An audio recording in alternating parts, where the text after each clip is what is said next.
بعد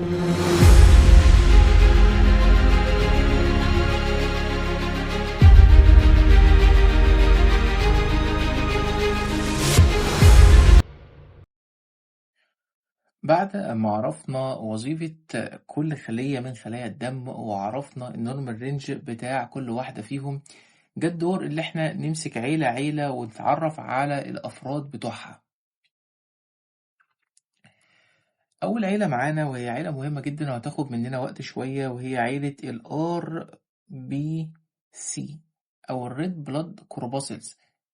عيلة الريد بلاد كورباسلز هي عيلة كرات الدم الحمراء. هي عيلة كرات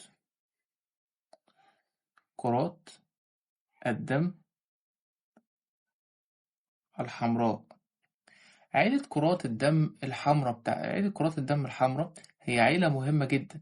عيلة بتعرفني لو في مشكلة عندي في الدم وبالتالي تؤدي إلى أنيميا، فدي أكتر عيلة هتعرفني المشكلة دي. عشان كده لازم ندرس الأفراد بتوعها كويس جدا. مين أول أفراد العيلة دي بالترتيب كده؟ أول فرد في العيلة لازم نكونوا عارفينه حاجة اسمها ال HB أو الهيموجلوبين. HB ده اختصار لحاجة اسمها الهيموجلوبين.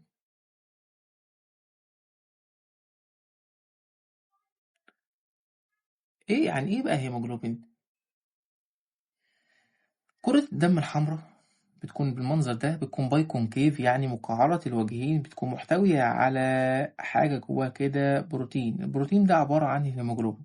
الهيموجلوبين ده المسؤول، احنا قلنا هي وظيفتها نقل الغازات، نقل الأكسجين وثاني أكسيد الكربون. فطبعا لو الهيموجلوبين ده ما كانش موجود ما كانش هيحصل نقل للأكسجين، فعشان كده ربنا خلالك إن الريد بلاد سيلز بتاعتك بتكون محتوية على الهيموجلوبين المسؤول على نقل الغازات، فأصبح ده المسؤول عن حياتك.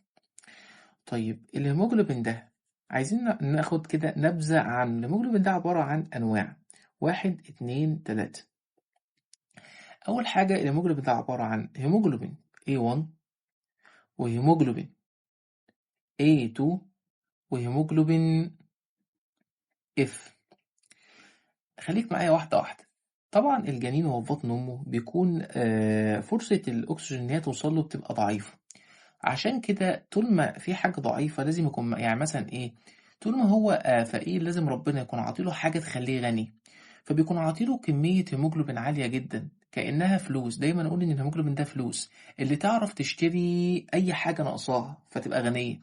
فربنا يكون مخليله في دمه حاجة اسمها هيموجلوبين اف، هيموجلوبين فيتس. الهيموجلوبين فيتس ده من مميزاته ان هو عنده افينيتي عالية لالتقاط الاكسجين، لان الاكسجين وهو جاي له بيبقى صعب. لكن لو انت مثلا قدرت حد كبير بيكون الاكسجين موجود قدامك في كل مكان، فمش محتاج كميات كبيرة، انت كده كده الاكسجين موجود قدامك في كل مكان. فربنا يخليه الهيموجلوبين بتاعه اف عدده كبير وقابليته ان هو يمسك في الاكسجين بتبقى اعلى، لحد ما الجنين ده يشرب بالسلامه كده ويتولد. يبتدي الهيموجلوبين التركيب بتاعه يتغير، يبتدي يتحول لحاجه اسمها هيموجلوبين A1 و A2. مين موجود اعلى في الدم بتاع حضرتك؟ هتلاقي الدم بتاعك موجود فيه هيموجلوبين A1 adult. كلمه A1 يعني adult، فده موجود بنسبه تكاد تصل ل 98%. لكن الهيموجلوبين A2 موجود بنسبة حوالي 2%. ال A1 يكاد يكون مثلا 1%، اللي هو ال F آسف. فإحنا لو جينا نتكلم الهيموجلوبين ده أنواع، فأول ما الجنين يتولد خلاص هو مش محتاج لكمية الهيموجلوبين التقيلة أو الكتيرة دي، فيبتدي يتحول بقى بعد كده ل A1 و A2. عشان كده تلاقي الهيموجلوبين بتاع أي جنين بيتولد الهيموجلوبين بتاعه إيه، بيقل بمرور عمره. يعني بيقل بالأيام بتاعته، كل يوم تلاقي الهيموجلوبين عمال إيه، بالأيام بتاعته تلاقي الهيموجلوبين عمال إيه، يقل يقل يقل لحد ما يوصل للنسبة المعقولة. لأنه لو فضل زي ما هو الاف ده بيبقى تقيل قوي، فبيبقى تقيل قوي نسبته عالية. فتقيل قوي نسبته عالية، الهارت بتاعك أو القلب إن هو يجي يضخ حاجة لزجة بتبقى صعبة، فعشان كده ممكن يحصل له مشاكل. فيبتدي سبحان الله ربنا يحول له لهيموجلوبين A1. خلاص انت بقى عندك اكسجين في كل مكان، فمش محتاج كل الفلوس دي. يعني هخليه غني بس ايه، مش غني الغنى الفاحش اللي هو انت مش محتاجه. ده بالنسبة للهيموجلوبين A1 و A2 وهيموجلوبين اف. خليها في ذاكرتك ان الهيموجلوبين اف ده بنعرف منه نوع انيميا هنعرفها بعد كده، بس خليها في ذاكرتك كده ان هو مميز كده. طيب، نيجي بعد كده لتاني حاجة معانا. تاني حاجة معانا حاجة اسمها ال HCT. يعني ايه HCT؟ HCT بيقولوا يعني بيسموها كده، ساعات بيدوها رمز حاجة اسمها ال BCV. يعني ايه HCT؟ ده اختصار هيماتوكريت. الهيماتوكريت يعني ايه بقى هيماتوكريت؟ ناس كتير تشوف ال HCT مش فاهمة يعني ايه هيماتوكريت. بص، هو ببساطة هو مش صعب ولا حاجة. لو احنا جينا جبنا لو احنا جينا جبنا كده تيوب بالمنظر ده. والتيوب دي سحبنا فيها عينة دم، حطينا الدم كده. طيب، وجينا عملنا لها عملية سنترفيوجيشن أو عملية فصل. نفس التيوب دي إيه اللي هيحصل فيها؟ كنا واخدينها قبل كده وعارفينها، كنت شرحها لكم قبل كده في فيديو قبل كده. التيوب دي هيترسب تحت هنا الخلايا التقيلة. مين الخلايا التقيلة؟ وتبقى مضغوطة كده. مين الخلايا التقيلة؟ هي خلايا الدم الحمراء. ومين اللي هيكون فوق في الخط ده؟ خط خفيف هيكون خلايا الدم البيضاء، وفوقيها على طول هيكون متكون عندي مين؟ هيكون متكون عندي البلازما بتاعتي. جميل جميل.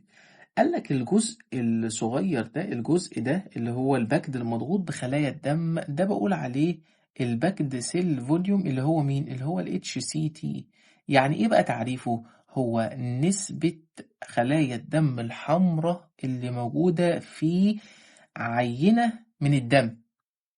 يعني وليكن كل العمود ده نسبته كانت 100%، يعني كل العمود اللي سحبته ده نسبته كانت 100%. بعد الفصل هيتكون عندي هنا 40% وهنا حوالي 60%. ال40% دول نسبة خلايا الدم الحمراء، فأقول عليها ده الهيماتوكريت بتاعي. ال HCT ده هيزيد في حالة مين؟ في حالة الجفاف، يعني نسبة المية بتاعت الجسم بتاعتك قليلة، ويقل في حالة إنك شربت مية كتير فأصبح فيه هيدريشن، في نسبة مية عالية خففت الدم، فأصبح الجزء بتاع البلازما أعلى من الجزء بتاع البلاد سيلز. وبتزيد برضه في حالة البوليسيسيميا، زيادة الخلايا الدم الحمراء. هي حتة فيلم كده تكون فاهمها وعارفها في حالة ال HCT اللي هو الباكت سيل فوليوم. أتمنى تكونوا فهمتوها كويس. طيب، هنيجي بعد كده للفرد الثالث في العيلة بتاعتنا دي، وهو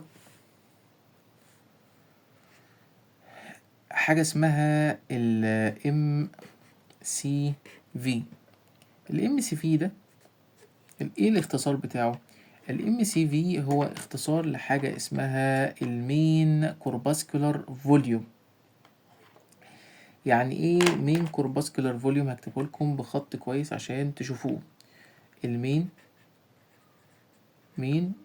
كورباسكولار التلاتة اللي جايين نفس الأسماء، بيختلفوا في حاجات معينة. مين كورباسكولار فوليوم. من اسمه يعني ايه؟ من اسمه يعني حجم. هو متوسط حجم خلايا الدم الحمراء. يعني في خلية الدم الحمراء تلاقيها صغيرة، وخلية الدم الحمراء أكبر سنة، وخلية الدم الحمراء أكبر سنة. يروح جاي عامل المتوسط بتاعهم، يقول لك المتوسط بتاع خلايا الدم الحمراء حجم المتوسط بتاع الحجوم يطلع لك وليكن مثلا 95 بوحدة قياس معينة. طيب، هنيجي بعد كده لحاجة اسمها ال MCH. ايه هو ال MCH؟ ال MCH هو اختصار للمين كورباسكولار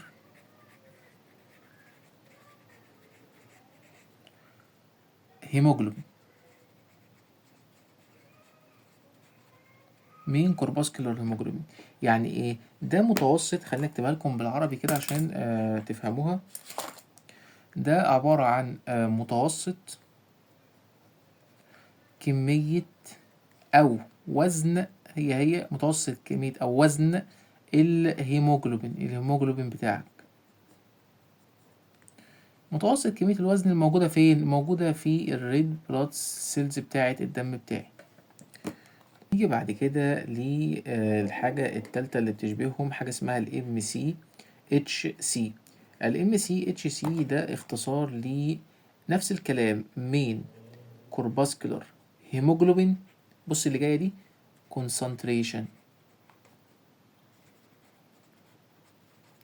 يعني ايه بقى؟ هنا كنت قايل لك ان دي عباره عن وزن او كميه الهيموجلوبين متوسط في الدم بتاعي. هنا بقول لك نفس الكلام، متوسط كميه الهيموجلوبين في الدم بتاعي بالنسبه لحجم كرات الدم الحمراء. وهنا دي اللي اتميزت لي ال MCHC عن ال MCH. ازاي؟ دي كرة دم حمراء بالمنظر ده، جميل جميل. ودي كرة دم حمراء بالمنظر ده. جيت قلت لك اني عندي كمية هيموجلوبين هنا كده مقدارها 20. جميل جميل. وجيت هنا نفس الكلام، قلت لك ان عندي كمية هيموجلوبين هنا كده مقدارها 20. انا كده استفدت ايه؟ انا كده ما استفدتش حاجة. ليه؟ لان انا بالنسبة لي حجم الخلية دي غير حجم الخلية دي. مفروض ان تلت الخلية يكون فيه هيموجلوبين. دي خلية طبيعية فيها تلت هيموجلوبين، دي خلية كبيرة شوية بس مش تلتها هيموجلوبين، دي قليل جدا قليل. لو احنا جينا رسمنا زي ما قلنا، رسمنا الريد بلاد سيل هنا ورسمنا جنبها ريد بلاد سيل اكبر شوية، وقلت لك ان الخلية دي فيها هيموجلوبين مثلا حوالي 20، والخلية دي فيها كمية هيموجلوبين نفس كمية الهيموجلوبين حوالي 20.